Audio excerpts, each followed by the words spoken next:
10 محرم کا روزہ رکھنا مسنون ہے، ساتھ 11 کا یا 9 کا شامل کر لیا جائے۔ حضور جب تشریف لائے مدینہ المنورہ میں تو حضور نے دیکھا کہ یہود روزہ رکھتے تھے، تو پوچھا تم روزہ کیوں رکھتے ہو؟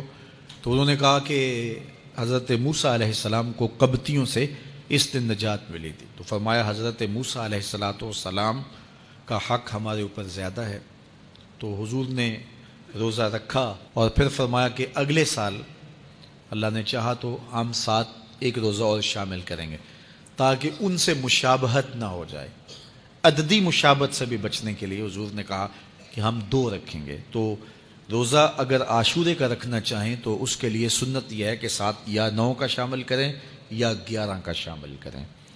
تو جو افضل ترین روزے ہیں ان میں سے عاشورے کے روزوں کا بھی شمار ہوتا ہے۔ تو اگر ممکن ہو تو جن کو اللہ نے صحت عطا کی ہے، تو آج کل اتنی شدت کی گرمی بھی باقی نہیں رہی، تو وہ یہ روزے رکھیں، ذکر و فکر کے اندر ان ایام کو گزاریں، اپنے والدین کی قبروں پر، اعزاء و اقرباء کی قبروں پر ہر جمعے کو جانا چاہیے۔ اس کے علاوہ بھی جب موقع ملے، یہ رواج جو پیدا ہو گیا ہے کہ 9 محرم کو یا 10 محرم کو مٹی ڈالنے کے لیے وہاں قبرستان میں جایا جاتا ہے، یہ 8 10 15 سال سے شروع ہوا ہے، جبکہ اس کی کوئی اصل نہیں ہے۔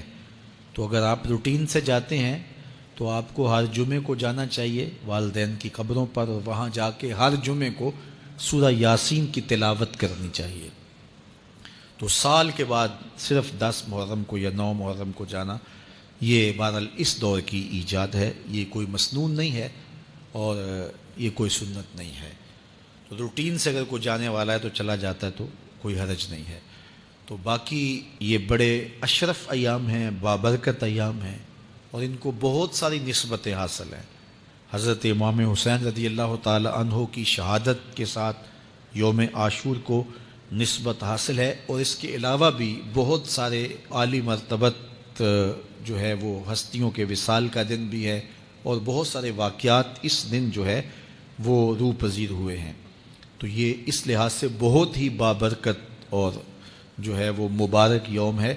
تو اس دن کو ذکر و فکر میں، عبادات میں بسر کیجیے گا، اور اپنی زندگی کی ایک ایک ساعت کو اللہ اور اس کے رسول کے نام پر لگا دینے کے جذبوں سے سرشار ہو کے زندگی گزاریے گا۔ حضرت امام پاک انہوں نے اپنی زندگی دین کے لیے قربان کر دی، تو یہ 10 محرم ہمیں سبق دیتا ہے، اور ہم اس دن عہد کرتے ہیں اگر انہوں نے اپنے بچے بھی قربان کر دیے اور اپنی اولادیں بھی بھوک اور پیاس میں قربان کر دیں، تو ہم بھی یہ عزم کریں اس دن کہ ہم اپنی ساری زندگی حضور کے نام لگائیں گے، حضور کے دین کے نام لگائیں گے۔